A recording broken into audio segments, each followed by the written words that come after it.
ഉംറയ്ക്കെത്തുന്ന പ്രവാസികൾ അറിയുവാൻ സൗദി അറേബ്യയിലെ സാമൂഹ്യ പ്രവർത്തകൻ കൂടിയായ നാസർ മദനി കഴിഞ്ഞ ദിവസം ഫേസ്ബുക്കിൽ എഴുതിയ ഈ കുറിപ്പ് മുഴുവൻ പ്രവാസികളും അറിഞ്ഞിരിക്കേണ്ടതാണ്.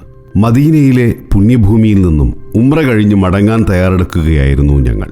ബസ് പുറപ്പെടാൻ നിമിഷങ്ങൾ മാത്രം ബാക്കി. അപ്പോഴാണ് ആ സംഭവം കേൾക്കുന്നത്. കൂടെയുണ്ടായിരുന്ന യുവാവിനെ പോലീസ് കൊണ്ടുപോയി. കാരണം മറ്റൊന്നുമല്ല, തൊട്ടടുത്ത കടയിൽ ചായ കുടിക്കുവാൻ ഇറങ്ങിയപ്പോൾ പാസ്പോർട്ട് കയ്യിൽ കരുതിയില്ല. റൂമിൽ പാസ്പോർട്ട് ഉണ്ടെന്ന് പറഞ്ഞിട്ടും നിയമം അതിന്റെ വഴിക്ക് നീങ്ങി. സ്വന്തം മാതാപിതാക്കളെ സഹായിക്കുവാൻ പ്രവാസത്തിന്റെ തുടക്കക്കാരനായി എത്തിയ ആ യുവാവിന്റെ ഭാവി ഇരുളടയുമോ എന്ന ആശങ്കയിലായി ഞങ്ങൾ.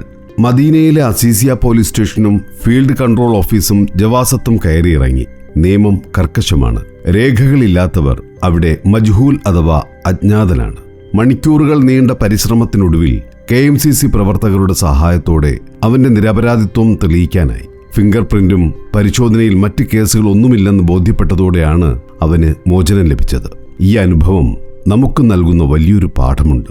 പ്രവാസികളോടും ഉംറ തീർത്ഥാടകരോടും പറയാനുള്ളത് ഇതാണ്: സൗദി അറേബ്യയിൽ നിങ്ങളുടെ വ്യക്തിത്വം തെളിയിക്കുന്നത് നിങ്ങളുടെ വാക്കുകളല്ല, മറിച്ച് നിങ്ങളുടെ രേഖകളാണ്. പുറത്തിറങ്ങുമ്പോൾ ഇഖാമയോ പാസ്പോർട്ടോ എപ്പോഴും കൈവശം വയ്ക്കുക. പാസ്പോർട്ടിലെ ബോർഡർ നമ്പർ വളരെ പ്രധാനമാണ്. കാലാവധി കഴിഞ്ഞ ഇഖാമയുമായി യാത്ര ചെയ്യുന്നത് വലിയ നിയമക്കുരുക്കുകൾക്ക് കാരണമാകും. ഒരു നിമിഷത്തെ അശ്രദ്ധ മതിയാകും വർഷങ്ങളോളം പ്രവാസമോഹങ്ങൾ തകരാൻ. അതുകൊണ്ട് നിയമങ്ങൾ പാലിക്കുക, സുരക്ഷിതമായി യാത്ര ചെയ്യുക.